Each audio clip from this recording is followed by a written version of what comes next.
بسم اللہ الرحمن الرحیم. بس بس بس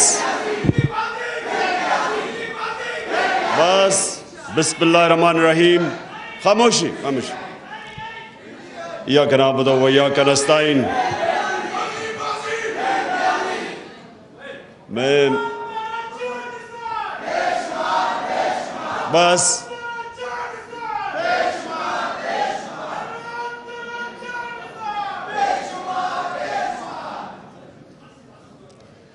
بسم اللہ الرحمن الرحیم. اچھا جی، میں سب سے پہلے میرے ہمسائے اعتزاز حسن نے ایک کامنٹ کیا، پہلے میں اپنی بات ادھر سے شروع کرتا ہوں. انہوں نے کہا کہ بہت زیادہ اپنی تقریروں میں آپ دین کا استعمال کرتے ہیں. دیکھیں، میں پہلے یہ واضح اس لیے کرنا چاہتا ہوں کہ اگر میرے میں اللہ ایمان نہ ڈالتا تو میں کبھی پولیٹکس میں نہ آتا، کیونکہ ایک آدمی جس کو اللہ سب کچھ دے بیٹھا تھا، جس کو پولیٹکس کچھ دے ہی نہیں سکتی تھی، شاید ہی کسی پاکستانی کو اللہ نے اتنی شہرت اور سب کچھ دیا، تو مجھے تو پولیٹکس سے پہلے مل چکی تھی. میں صرف پولیٹکس میں ایک وجہ سے آیا تھا کہ میرا دین ہی نہیں، جو بھی اللہ نے دنیا میں پیغمبر بھیجے، وہ ان کی جو بنیادی چیز کہ دنیا میں آنے کا مقصد کیا ہے، وہ تقریباً سارے بھی جتنے اللہ کے پیغمبر انہوں نے ایک ہی بات کی کہ جتنا اللہ آپ کو نوازتا ہے، جتنی آپ کو نعمتیں بخشتا ہے، اتنی آپ پہ ذمہ داری ڈال دیتا ہے کہ آپ ان نعمتوں سے اپنے ملک میں انسانیت کی کیسے خدمت کرتے ہیں. یہ سارے اللہ کے دینوں کی بنیادی میسج ہے. تو دو طرز ہیں زندگی کے، ایک آپ اپنے لیے جیے اور آسان زندگی ہے وہ، اور میرے لیے بڑی آسان زندگی تھی، اور ایک دوسرا ہے کہ آپ ذمہ داری باحیثیت انسان اپنی ذمہ داری اٹھائیں اور کوشش کریں کہ اپنے معاشرے کے اندر لوگوں کی زندگی بہتر کریں. تو یہ دو مختلف، ایک مٹیریلسٹ وے آف لائف ہے اور دوسرا اسپریچول وے آف لائف ہے. تو میں تو اس لیے آیا تھا پولیٹکس میں، اور میں نے جب آیا تو اس سے کافی دیر پہلے اسٹڈی کیا کہ وہ جو ہمارے نبی صلی اللہ علیہ وسلم کا دور تھا مدینہ میں، تو وہ کیا چیزیں تھیں جو انہوں نے، وہ کیوں اللہ ہمیں کہتا ہے کہ اس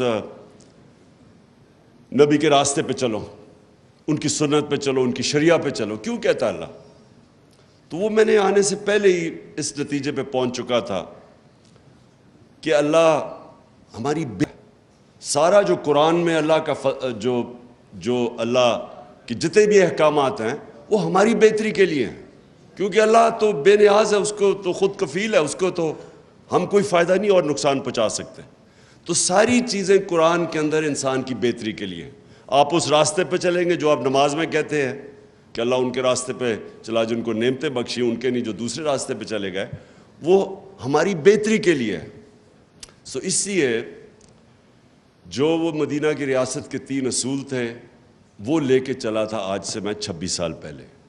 خودداری، کبھی ایک مسلمان معاشرہ کسی کی غلامی نہیں کرتا، یہ سب سے پہلے لا الہ الا اللہ، یہ آپ کو خوددار بناتا ہے.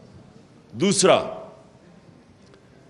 کہ انسانی معاشرے میں انسانیت ہوتی ہے، جانوروں کے معاشرے میں سروائیول آف دا فٹسٹ ہوتی ہے. انسان فرق یہ اس طرح ہے کہ وہ کمزور کی جتنی زیادہ انسانیت اتنی وہ مدد کرتا ہے کمزور کی. جانوروں کے معاشرے میں نہیں ہے. تو یہ سارے پیغمبروں نے بلکہ یہ انسانیت کی بات کرتے تھے.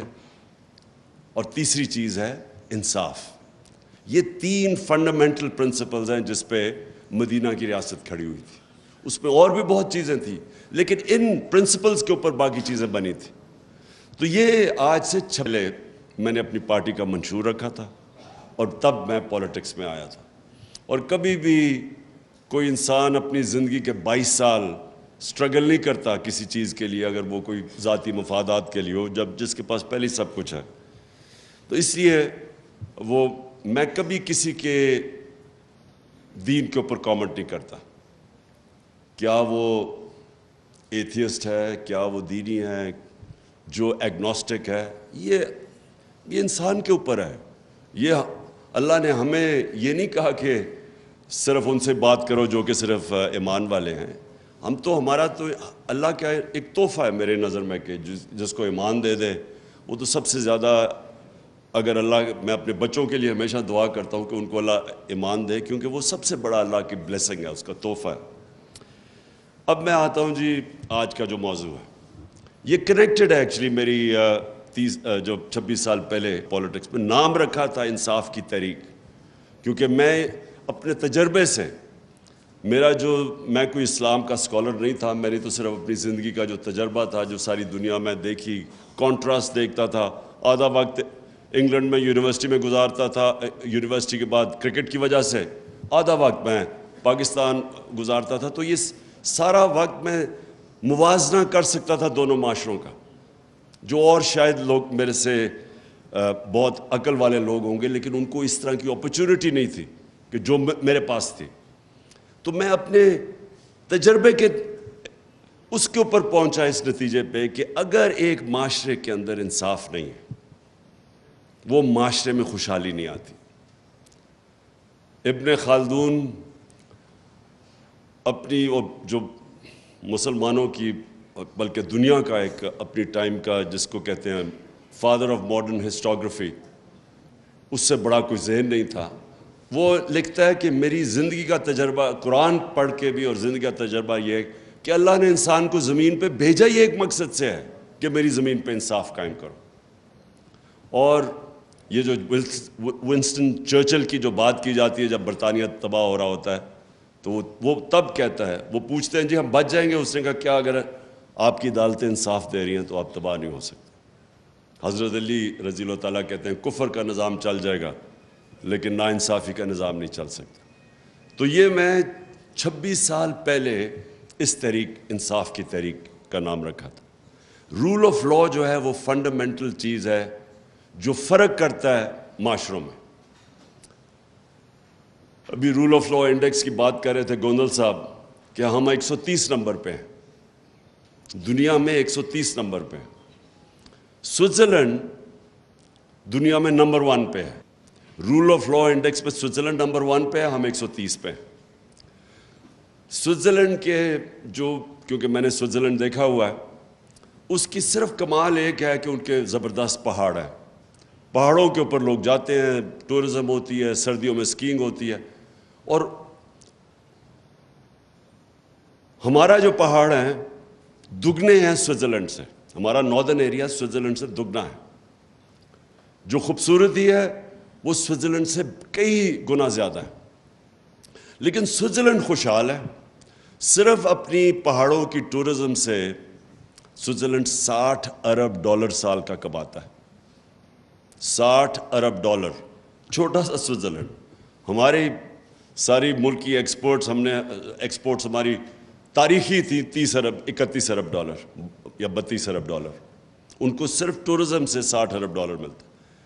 سوئٹزرلینڈ ٹورزم سے پیسے اس لیے نہیں بناتا کہ ان کی ملک میں خوبصورتی زیادہ ہے, وہ اس لیے بناتا ہے کہ وہاں رول آف لا ہے, وہاں کوئی قانون سے اوپر نہیں ہے.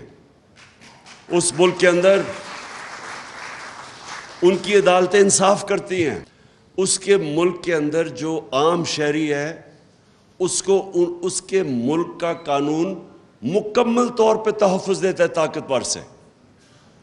اور جب ایک کمزور انسان کو اس کے ملک کا انصاف کا نظام تحفظ دیتا ہے, وہ انسانوں کو آزاد کر دیتا ہے. تو سب سے امپورٹنٹ چیز آپ کی سمجھنی ہے کہ صرف آزاد انسان کی پرواز اوپر ہوتی ہے. بڑے کام صرف آزاد انسان کرتے ہیں. غلام ملک کے اندر بھی اگر ایک انسان آزاد ہو وہ اس ملک میں بھی اوپر چلا جاتا ہے. میں ہمیشہ 2 انسانوں کی بات کرتا ہوں جو غلام ہندوستان میں بڑے ہوئے, قائد اعظم اور علامہ اقبال. آزاد ذہن تھے. فلسفہ دیکھیں علامہ اقبال کا, شاید میں نہیں سمجھتا, میں کوئی اتنا بڑا اسکالر نہیں ہوں, لیکن میں نہیں سمجھتا کہ پچھلے 500 سال میں علامہ اقبال تھے. اور قائد اعظم سارے برٹش انڈیا کے اندر سب سے قابل لائر سمجھے جاتے تھے, سب سے زیادہ ان کی فیس ہوتی تھی. تو قائد اعظم کا دیکھ لیں کہ وہ ایک غلام ہندوستان میں ایک آزاد ذہن تھا, جو وہ آزادی کی بات کرتے تھے, جو ان کی رسپیکٹ تھی, خودداری تھی. میں اب ذرا ماڈرن کئی دفعہ کہتا ہوں کہ وہ جو شہباز شریف کا ایک میں ٹیپ چلاتا ہوں کہ ہم بھیک نہیں مانگنے ہیں لیکن ہم مجبور ہیں, ہم یہ ہیں وہ ہیں. قائد اعظم کو سنیں ذرا آپ, اس کی ساری آپ تقریریں سنیں, ان کے مخالف کے کامنٹ سنیں قائد اعظم کے اوپر. تو یہ بڑے کام صرف آزاد ذہن کرتے ہیں. جو انوویشنز اور انوینشنز ہیں وہ صرف آزاد ذہن کرتا ہے. غلام ذہن صرف اچھا غلام بنتا ہے. اور ڈفرینٹ قسم کی آزادیاں جو میں تحریک حقیقی آزادی کی بات کرتا ہوں اس میں مختلف قسم کی ہے. آج ہم صرف وہ آزادی کی بات کر رہے ہیں جو کہ آزاد عدلیہ, جو رول آف لا امپلیمنٹ کرتی ہے اور جو قوم کو, لوگوں کو آزاد کرتی ہے, طاقتور کے ظلم سے آزاد کرتی ہے. اور کی ایک جو پہلا مغل بادشاہ جب آیا تھا تو اس کے اوپر یہ ایک انسیڈنٹ بتایا جاتا ہے کہ وہ جب آیا تو اس نے ایک چھوٹی سی پہلے ریڈ کیا, فتح کرنے سے پہلے اس نے ایک ریڈ کی پانی پت سے پہلے سیالکوٹ کے پاس. تو کہتا ہے ایک چھوٹی سی لڑائی ہوئی, یہ جیت گئے. تو کہتا ابھی وہ شام کو بیٹھا دیکھ رہا تو تھوڑی دور, لڑائی سے تھوڑی دور ایک کسان اپنا ہل چلا رہا ہے.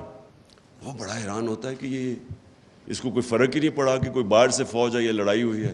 وہ کسان کو بلاتا ہے شام کو, کہتا ہے تم بڑے دلیر آدمی ہو گئے کہ تمہیں فرق ہی نہیں پڑا کہ باہر سے کوئی فوج ہے, یہ لڑائی. وہ کہتا ہے میرا کسان, میرا حل چلتا رہے, مجھے کیا فرق پڑتا ہے کون آئے کون جائے, کیونکہ وہ تو آزاد ہی نہیں تھا.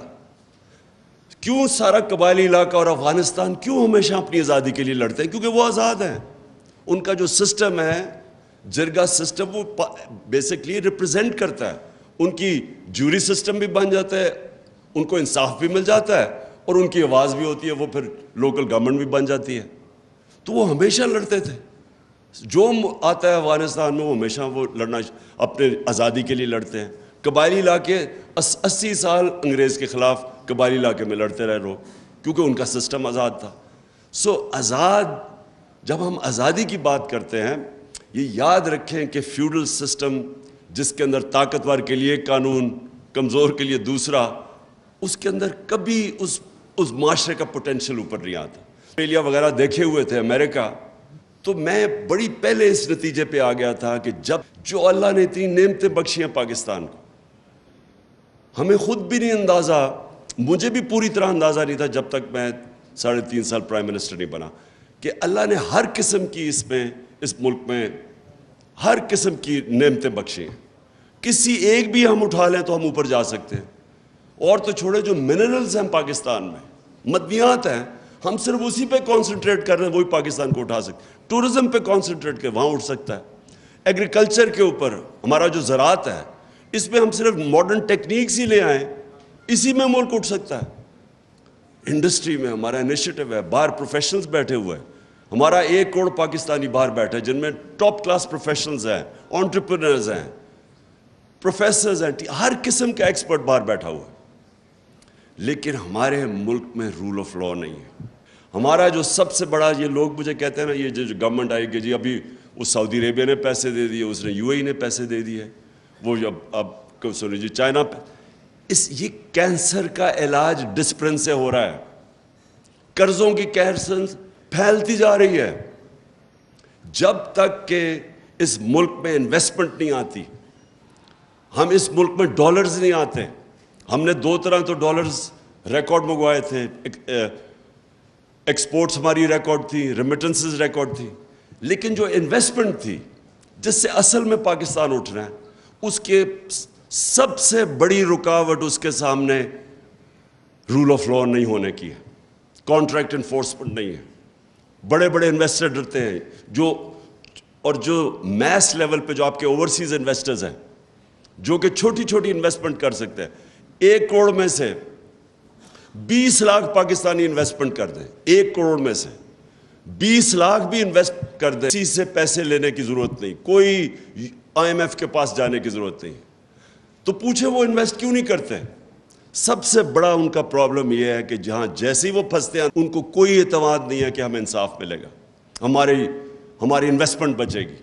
میں سارا وقت، کیونکہ میں اوورسیز پاکستانی سے پیسے اکٹھے کرتا تھا شوکت خانم کے لیے، پھر تحریک انصاف کے لیے، تو مجھے ہمیشہ یہ کہا کرتے تھے کہ ہم جب پلاٹ بھی لیتے ہیں تو اس کے اوپر قبضہ ہو جاتا ہے. کون فیکٹری لگائے گا؟ کون بزنس شروع کرے گا؟ وہ دبئی میں جا کے بزنس کرنا شروع کر دیتے ہیں، یہاں بزنس نہیں کرتے. کیونکہ جب ایک پلاٹ کے اوپر، پلاٹ سے زیادہ سیف چیز کیا ہے، اس کے اوپر ان کو مصیبت پڑ جاتی ہے کہ اس کے اوپر قبضے ہو جاتے ہیں، عدالتوں کے وہ چکر لگاتے ہیں. کوئی طاقتور آ کے قبضہ گروپ آ کے، اچھا قبضے گروپ بھی سمجھ گئے ہیں کہ اوورسیز پاکستانیوں کی کون سا پراپرٹی ہے، وہ بیچارے خرید کے واپس جاتے ہیں، پیچھے سے قبضہ ہو جاتا ہے. تو جب آپ ایک سیف انویسٹمنٹ پلاٹ کے اوپر بھی آپ لوگوں کے قانون کے اوپر اعتماد نہیں ہوتا، تو کیسے انویسٹمنٹ آ سکتی ہے جو کہ اس ملک میں اتنی آ سکتی ہے؟ کیونکہ جو اوورسیز پاکستانی اس کے پاس جس وقت جو ان کے پاس ڈالرز پڑے ہوئے ہیں، جتنا پاکستان کا قرضہ ہے اس سارے قرضے سے زیادہ ڈالرز باہر پڑے ہوئے ہیں اوورسیز پاکستانی کے. اور میں ان کی بات نہیں کر رہا جو انہوں نے چوری لے کے گئے یہاں کے ڈالرز، میں بات کر رہا ہوں جو انہوں نے باہر کمائی کی تھی جو پاکستان آ سکتا ہے. تو میری پہلی چیز یہ کہ ہمارا جو آج پاکستان کا مستقبل ہے، فیوچر جس طرف ہم جا رہے ہیں، یہ لازم ہے کہ اگر ہم رول آف لا اس ملک میں نہیں اسٹیبلش کرتے، ہم کبھی بھی اس ملک کو اس دلدل سے نہیں نکال سکتے. ہماری جو معیشت ہے، میں تو پہلے اس کے معیشت کے اوپر بات کرتا ہوں کہ یہ کبھی بھی پراسپر نہیں کر سکتی جب تک کہ پاکستان میں رول آف لا نہیں آتا، ہم اسٹیبلش نہیں کرتے. جو انویسٹر ہے اس کو اعتماد نہیں ہوتا ہماری کانٹریکٹ انفورسمنٹ کے اوپر. یہ نمبر 1 میری چیز ہے. نمبر 2، انسان کا جو پوٹینشیل ہے اس ملک میں وہ کبھی ریلیز نہیں ہوگا جب تک کہ انسان کو ہم پروٹیکشن نہ دیں، جب اس کے بنیادی حقوق کو ہم پروٹیکٹ نہ کریں. آپ کے سامنے یہ کلاسک کیس ہے، شہباز گل کا یہ کلاسک کیس آپ کے سامنے ہے. ایک آدمی کو اغوا کیا جاتا ہے، اس کو پکڑ کے سب کے، وہ تصویر ہے کہ آئے ہیں لوگ گاڑی میں، کوئی وارنٹ نہیں دکھائی جاتی، وہ کوئی مفرور نہیں تھا، کوئی بھاگ نہیں رہا تھا. کہیں بھی جا کے آتے اس کو وارنٹ دکھاتے، جی یہ آپ کے اوپر چارجز ہیں، اس کو لے جاتے. اغوا کر کے لے کے گیا، پتہ ہی نہیں پہلے ہمیں چلا وہ گیا کدھر ہے. ادھر انہوں نے اس کو تشدد کیا، اس کے اوپر ننگا کر کے اس کو مارا، اور اس کی پھر تکلیف میں اس کی تصویریں بنائیں ننگا کر کے. یہ تو پہلے تو یہ ذرا سن لیں کہ یہ کس مہذب معاشرہ جس کے اندر قانون ہوتا ہے وہاں اس کی اجازت ہے. کوئی مجھے معاشرہ بتا دے دنیا میں کہ وہ اجازت دیتا ہے یہ کر. تو پہلے تو اس کو مارتے ہیں، اس کے بعد پتہ چلتا ہے جی اچھا 2-3 دن کے بعد 2 دن کے بعد پتہ چلتا ہے جی اس نے وہ بہت بڑا کوئی غداری کر دیا ملک کے ساتھ. اچھا میں اب یہ اپنا کہوں کہ مجھے پتہ ہی نہیں تھا شروع میں کیا ہوا.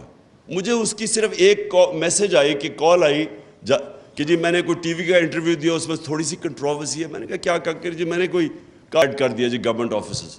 اس کے بعد میں پتہ چلا کہ اصل میں تو یہ وہ اصغر خان کا کیس تھا، اس کے اندر عدالت ہی وہی باتیں کر رہی ہے. یعنی وہ کوئی اتنا بڑا جرم نہیں تھا کہ اس کو اس طرح پہلے اغوا کرو پھر مارو، اس سے پھر پتہ نہیں کیا. اور اس کو جو حال تھا، مجھے تو بعد میں وکیلوں نے بتایا کہ اس کا وہ مینٹلی ٹوٹل شیٹر کر دیا انہوں نے اس کو. تو کیا ہوگا کہ اس کو بالکل ہی مینٹلی ایک آدمی کو، اچھا وہ چلے یا تو ہونا وہ کوئی اس طرح کا جو جیل سے اندر باہر جاتا ہو، وہ تو تکڑے ہوتے ہیں لوگ. وہ پروفیسر وہاں کا، وہ امریکن یونیورسٹی کے اندر وہ لیکچر دے رہا ہے. اس کو یہ جب ٹریٹمنٹ کی گئی تو اس کا اوپر جو ذہنی طور پہ گزرا ہوگا، میں بھی حیران کہ سوچیں اس کی فیملی ہوگی، اس کی وائف ہوگی، وہ کیا اس کی تصویریں دیکھ رہی ہیں، وہ کیا سوچتی ہوں گی. اس کے رشتہ دار، اس کے بھائی، اس کے فادر ان لا میرے پاس آئے، وہ سارے اس کو دیکھ کے بریک کرنا اور جو کر رہے تھے ان کو کوئی خوف نہیں تھا قانون سے، ان کو کوئی فکر نہیں تھی کہ ان کا کوئی احتساب ہوگا، کوئی قانون ان کو انصاف کے کٹہرے میں کھڑا کیا جائے گا، کوئی فکر نہیں تھی ان کو۔ ظلم کرتے ہیں، پولیس سے پوچھتے ہیں، بعد میں پولیس کہتے جی ہم نے تو نہیں کچھ کیا۔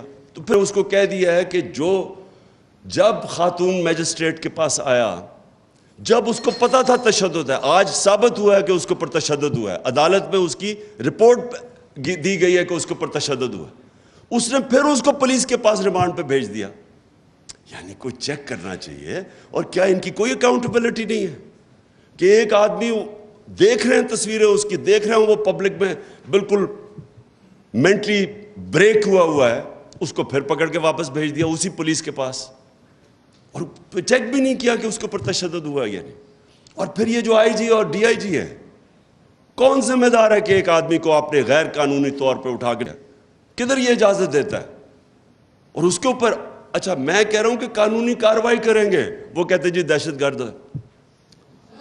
سوچ لے کہ اچھا پہلے وہ غلط کام کر رہے ہیں، ان کے غلط کام کرنے کے لیے ہم کہہ رہے ہیں قانونی کارروائی کریں گے، اور وہ اوپر سے دہشت گردی کا پرچہ کروا دیتے ہیں میرے اوپر، اور جناب وارنٹ نکال دیتے ہیں۔ یہ ساری چیزیں کیا شو کرتا ہے کہ ہمارے ملک میں قانون کی حکمرانی نہیں، طاقت کی حکمرانی ہے۔ جو طاقتور ہے وہ قانون سے اوپر ہے، جو کمزور ہے اس کی حفاظت نہیں کرتا قانون۔ اس لیے یہ بڑا امپورٹنٹ ہے کہ ہم اپنے ملک میں جد و جہد کریں۔ یہ پاکستان کی فیوچر کی جنگ ہے۔ یہ جو آپ انصاف کی جو تحریک ہے، اس ملک میں رول آف لا قائم ہے، یہ ملک کا فیوچر ہے۔ یا ایک طرف یا ملک ادھر جائے گا اور یا دوسری طرف تباہی کی طرف جائے گا۔ اگر اسی طرح اس ملک کے اندر قانون کی حکمرانی نہ ہوئی، میں آپ کو کہتا ہوں کہ کوئی طریقہ ہی نہیں ہے کہ ہم یہ معاشی تباہی سے بچ سکتے ہیں۔ کوئی کسی کے پاس آنسر نہیں ہے۔ وہ بڑا سنا تھا جی، بہت بڑا جینیس تھا شہباز شریف، لوگوں نے ریلائز نہیں کیا کہ اشتہاروں کے اندر ہی وہ جینیس تھا، ساری ترقی اشتہاروں میں تھی۔ جب سے وہ آیا، مجھے کوئی یہ بتا دے کہ ان کے پاس کون سا روڈ میپ ہے۔ یہ جو ہم قرضے لیتے جا رہے ہیں، گروتھ ریٹ کم ہوتی جا رہی ہے، انڈسٹری سکڑتی جا رہی ہے، کسانوں کے پاس اتنی زیادہ مہنگائی کر دی ہے، بجلی کی دگنی قیمت کر دی ہے بجلی کی، کسانوں کے پاس ٹیوب ویل چلانے کے پیسے بل آ رہے ہیں، عام بیچارہ مڈل کلاس سفید پوش، برے حالات ہیں لوگوں کے، تو اکانومی سکڑ رہی ہے، قرضے بڑھتے جا رہے ہیں، تو ہمارے پاس کدھر سے ویلتھ کریشن ہوگی کہ ہم یہ قرضے واپس کریں؟ کدھر سے دولت میں اضافہ ہوگا؟ کہ اگر آپ کی انڈسٹری بھی بند ہو رہی ہے، بے روزگاری بھی بڑھ رہی ہے، ایکسپورٹس گر رہی ہیں، باہر سے جو دولت ریمیٹنسز آنی تھی ان کی اپ ہو گئی ہیں، تو کدھر سے پاکستان کے پاس پیسہ آئے گا یہ قرضے یہ جو لے رہے ہیں اور قرضے؟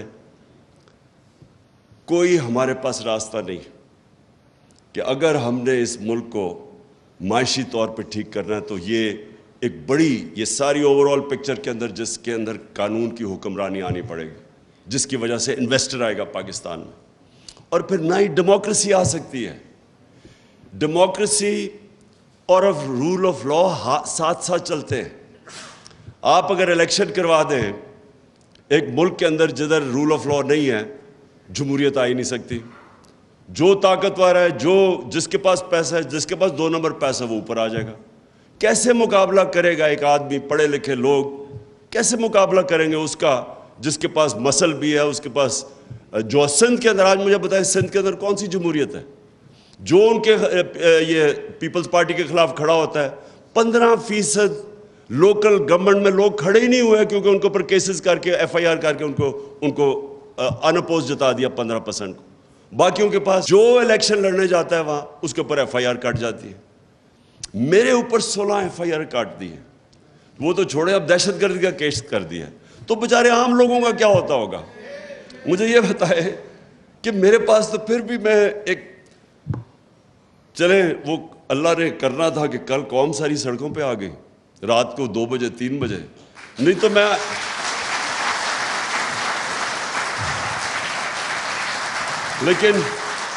میں یہی سوچ رہا تھا کہ میں اگر عام ایک شہری پاکستانی ہوتا، میں شہباز گل ہوتا، تو ابھی تک انہوں نے مجھے اٹھا کے وہ جیل میں جا کے اسی طرح پھینٹا لگانا تھا جو اس بیچارے سے کیا.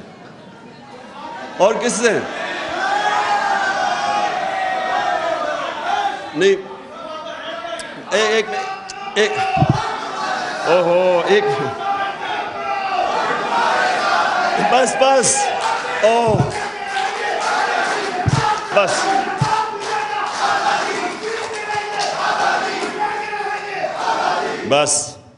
ایک منٹ بس کرو.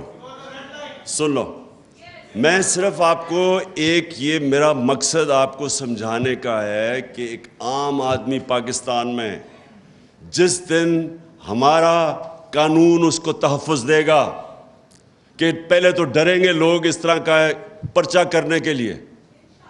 جو ایسا پرچہ کرے گا دہشت گردی کا، اس کے اوپر سوالات پہلے عدالت پوچھے گی کہ تمہاری جرت کیسے پڑی، کیوں نہیں اس طرح ہوتا. میں برطانیہ میں کتنے 20-30 سال دیکھا، کیوں کسی کے اوپر اس طرح نہیں ہوتا؟ کیونکہ وہاں کی عدالتیں تکڑی ہیں. وہ طاقتور کے بوجھ لیتی ہیں، کھڑی ہو جاتی ہیں انصاف کے لیے. جرت نہیں ہوتی گورنمنٹ کی اس طرح کی چیزیں کرنی. وہاں کوئی بھی طاقتور وہاں جرت نہیں ہوتی کہ لوگوں کے حقوق کے اوپر اس طرح ان کو اسائیڈ کر کے، ان کو سیٹ اسائیڈ کر کے ان کے اوپر کرے جو شہباز گل سے ہوا ہے. اور کتنے شہباز گل ہیں پاکستان میں جن کی طاقت نہیں، ان سے آپ یہ کریں. میرا پوائنٹ یہ ہے کہ جمہوریت تب آتی ہے جب ایک لیول پلینگ فیلڈ ہوتی ہے.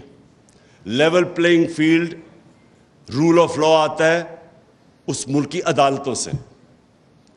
جب عدالتیں انفورس کرتی ہیں رول آف لا، وہ الیکشنز میں حقیقی جمہوریت آتی ہے. اگر آپ کے رول آف لا نہیں ہے، آپ الیکشنز کروائیں گے تو اس طرح کے کرمنلز اسمبلی میں آتے ہیں.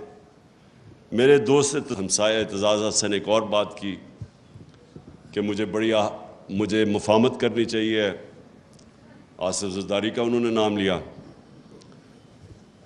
میں اب اس کا جواب صرف اس طرح دینا چاہتا ہوں کہ دیکھیں، آپ سیرت نبی پڑھیں، ہمارے نبی صلی اللہ علیہ وسلم کی زندگی پڑھیں. کوئی دنیا کی تاریخ میں ان سے عظیم انسان نہیں آیا، نہ آ سکتا. لیکن ان سے یہ بھی یاد رکھیں، ان سے زیادہ رحم دل انسان کوئی نہیں تھا. رحمت للعالمین تھے، انسانوں کے لیے، مسلمانوں کے لیے نہیں، انسانوں کے لیے رحمت بن کے آئے تھے. لیکن اچھا، فتح مکہ کے بعد سب کو معاف کر دیا، وہ لوگ جنہوں نے ان کے اوپر ظلم کیا تھا. لیکن جب ان کو کوئی کہا کہ جناب قریش کی ایک لڑکی نے چوری کی ہے تو اس کو آپ ذرا نظر ثانی کریں، تو انہوں نے تب کہا دو چیزیں کہیں. میں یہ چاہتا ہوں کہ یہ جب مجھے بار بار کہتے ہیں جی ان سے آپ میں تکبر بڑا ہے، آپ ان سے مفاہمت کر لیں، آپ انڈرسٹینڈنگ کر لیں.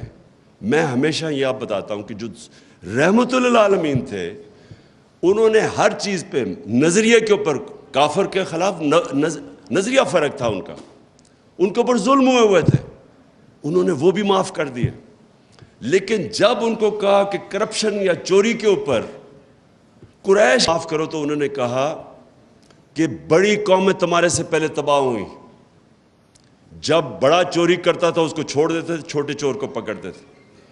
دیکھیں، اور کہا کہ میری بیٹی بھی چوری کرے گی تو اس کو سزا ملے گی. یہ کیوں کہا انہوں نے؟ کیونکہ جب ایک معاشرے کے اندر آپ چوری کو، کرپشن کو ایکسیپٹیبل بنا دیتے ہیں، آپ معاشرہ ختم کر دیتے ہیں. معاشرے کی بنیاد رکھی جاتی ہے قرآن کی آیت میں، امر بالمعروف. تم اچھائی کے ساتھ کھڑے ہوتے اور برائی کے خلاف جہاد کرتے ہو. معاشرہ لڑتا ہے کرپشن کے اگینسٹ. میں یہ کہہ کے لوگوں کو تھک گیا ہوں. آپ اگر ایک بڑے بڑے چور وہ نیب جا رہے ہیں تو آپ پھول پھینک رہے ہیں اس کے اوپر، تو آپ کیا میسج دے رہے ہیں اپنی یوتھ کو، اپنی عوام کو؟ آپ کیا میسج دے رہے ہیں کہ چوری بری چیز ہی نہیں ہے. مجھے کہہ جی وہ ہمارے صحافیوں نے کہا کہ دیکھیں جب عمران خان کو بھی اب وہ انہوں نے تقریر کرنے سے منع کر دیا تو نواز شریف کو بھی کر دیا. نواز شریف کو پاکستان کے سپریم کورٹ نے 2 سال کی تفتیش کے بعد جب اس کی کرونا جو پینما پیپرز کے اندر پراپرٹیز اربوں روپے کی پکڑی گئی اس کے اوپر تفتیش کے بعد اس کو ڈسکوالیفائی کیا اور سزا دی.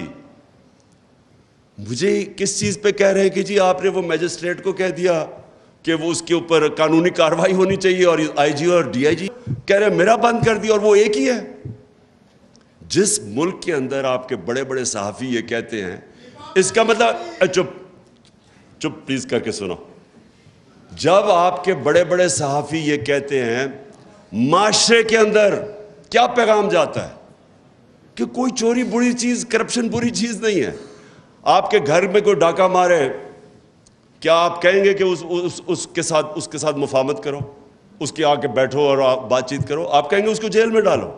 تو کرپشن تو ملک کے اوپر ڈاکہ مارا جاتا ہے تو آپ اس کو کہہ رہے ہیں کہ نہیں جی ان سے بیٹھ کے کرو. تو میں صرف اس چیز کے اوپر کیونکہ میں زیادہ تر تو اپنے ہمسایہ اعتزاز حسن سے سب چیز سے اگری کرتا ہوں لیکن ادھر میرے دو دین کے اوپر تو خیر ہمارا مختلف ویوز ہیں لیکن اس کے اوپر کہ آپ ہر کسی سے کمپرومائز پالیٹکس ہوتی ہے آرٹ آف کمپرومائز لیکن جس وقت آپ کرپشن سے کمپرومائز کرتے ہیں جنرل مشرف نے یہ جو بالکل سلمان راجہ ٹھیک کہہ رہا ہے وہ جو این آر او دیا تھا کبھی کسی نے ایسٹیمیٹ کیا ہے کہ اس کا اس ملک کو کتنا بڑا نقصان ہوا کہ کس طرح کرپشن کے دروازے کھلے کتنا ملک پیچھے گیا.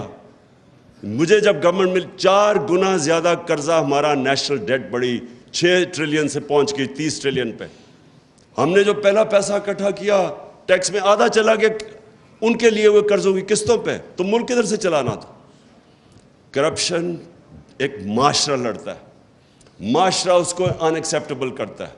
عدالتیں ہماری ان کی سب سے بڑی ڈیوٹی یہ ہوتی ہے کہ جو بڑی کرپشن ہے اور جو سب سے مشکل ہے جو وائٹ کالر کرائم جسے کہتے ہیں جب تک ایک معاشرہ وائٹ کالر کرائم کا مقابلہ نہیں کرتا وہاں خوشحالی نہیں آتی. اور آپ سوئٹزرلینڈ کی اس لیے میں مثال دیتا ہوں جب وہ رول آف لاء کی انڈیکس کی بات کرتے ہیں کہ 99.9% ہے وہاں اور خوشحالی بھی دنیا میں سب سے زیادہ ہے وسائل نہ ہونے کے برابر ہیں وہ اس لیے کہ اس معاشرے کے اندر انصاف ہے. میں آخر میں اپنی بات ختم کرتا ہوں کہتے ہیں کہ جو سب سے بڑی رکاوٹ ہے طاقتور کو قانون کے نیچے لانے کی وہ سب سے بڑی جو رکاوٹ ہے وہ خوف ہے. لوگ ڈرتے ہیں مافیاز ہوتے ہیں طاقتور وہ آپ کو ڈراتے ہیں دھمکاتے ہیں.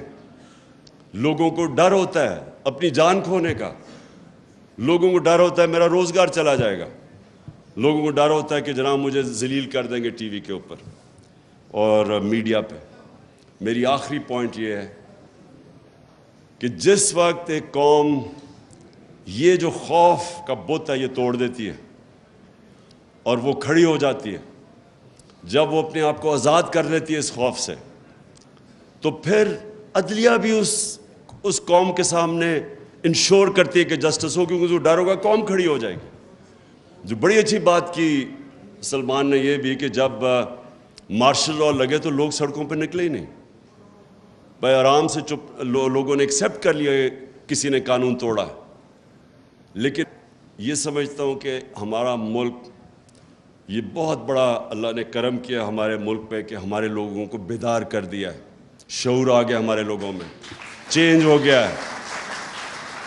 کبھی میں نے پاکستانی قوم کے اندر اس طرح کی بیداری نہیں دیکھی اور مجھے جو سب سے زیادہ اس وقت ایک میرے دل میں خوشی یہ ہے کہ ہر چیز یہ جو بری چیزیں ہو رہی ہیں یہ میڈیا کے اوپر یہ سوشل میڈیا کے ان کے لوگوں کو دبا رہے ہیں ٹیلی فون جا رہے ہیں کوئی تو لکھتا ہے کہ ہم تمہیں یہ کر دیں گے ان نون نمبر سے ٹیلی فون جا رہے ہیں لوگوں کو ڈرا رہے ہیں دھمکا رہے ہیں سپریس کر رہے ہیں.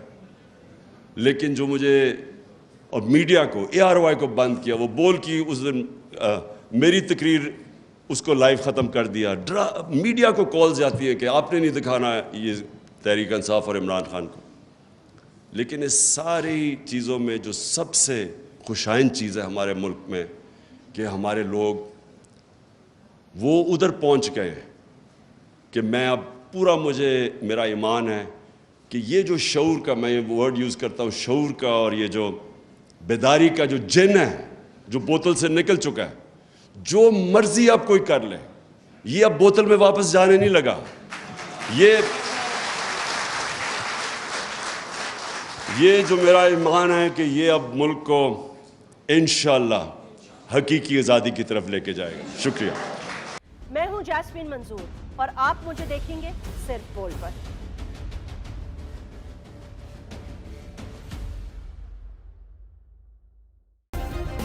سبسکرائب کریں اور بیل دبائیں تاکہ کوئی خبر رہ نہ جائے.